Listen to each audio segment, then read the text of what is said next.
I'm so happy today to have chocolate expert and good friend Johnny Uzzini here. You are a pastry chef turned chocolatier.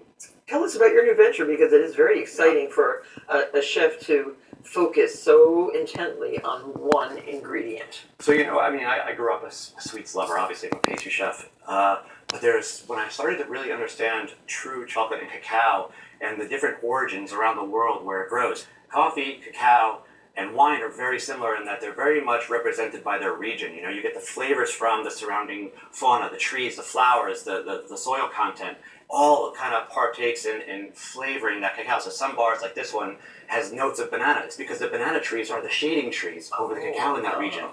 So it's really, so all of my chocolate is single origin, it's, small batch, and it's just me. Well, it's so interesting to watch you work. There's some beautiful chocolate objects in front of me, and Johnny is going to show us how to temper chocolate. And that tempering, what does the tempering really do for chocolate? So when you buy chocolate normally in a store, it's shiny, it has a nice snap to it, has a nice mouthfeel when it melts. You ever leave a chocolate bar maybe in your car on a warm day, and it kind of melts, but then it gets cool again, and it becomes kind of gray and streaky and a little bit sandy. Always. So that's come out of temper. So what tempering means is you have to work with it, align the chocolate crystals in a way that they melt at just the right point, they set at just the right point. So that keeps it from getting like this. I mean, that isn't untempered, right? So that's bloom, that's fat bloom. So you see the actual fat coming out, they're not aligned.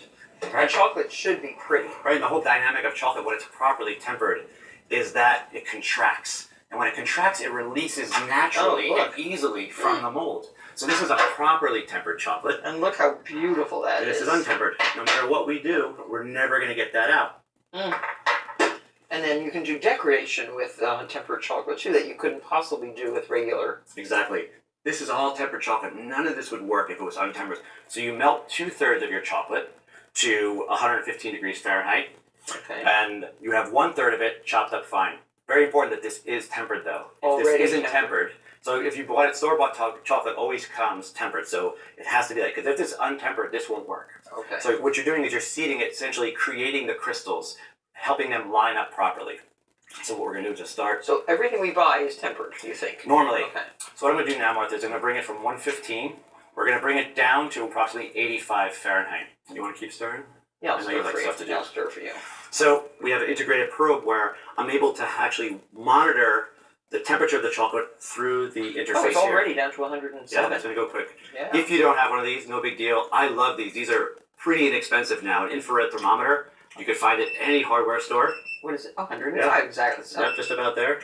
Okay. Or these are quite inexpensive now as well. This is a thermometer you could buy in most supermarkets or any kind of food or cooking store or even probably grocery market Quick has read, it. right? Like Yep. So you definitely, when you temper chocolate, you have to be precise. You have to be accurate. When you want to melt chocolate, you could either do it over a bain-marie. So you never want the water to boil. You don't even want it to simmer. You want it to be just below that point.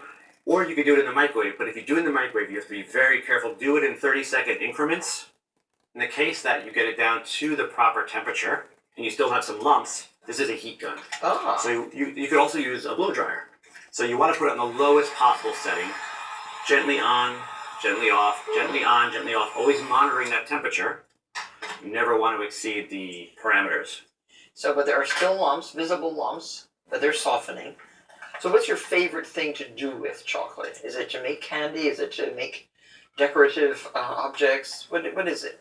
Eat it. Eat it. Okay. Okay, we're good. Okay.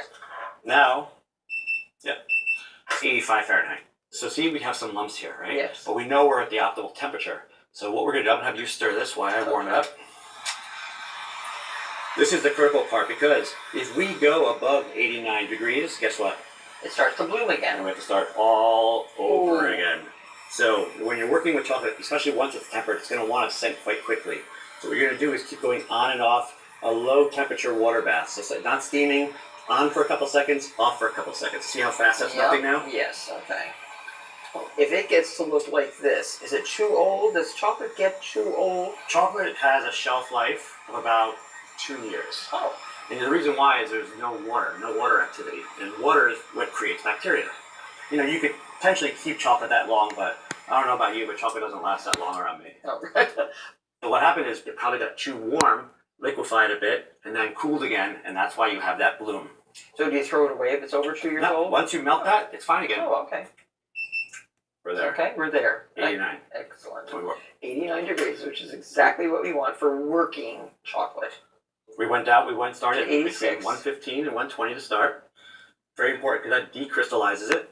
Then we bring it down to 85, and then back up to a working temperature of 89. And that's for dark chocolate. If we're doing milk chocolate or white chocolate, you're just going to drop all those temperatures by about 3 to 5 degrees. Oh, okay. So what we want to do is place it back on here, always stirring it, Yes. always checking the temperature, but it's ready for you to do your cookies. Well, thank you, Johnny, for Johnny Uzzini's tutorial in tempering chocolate. Always a pleasure to hang out with you. Okay, well, it's great, and I can't wait to enrobe our cookies in this particular batch. Thank you very much. Thank you so very much.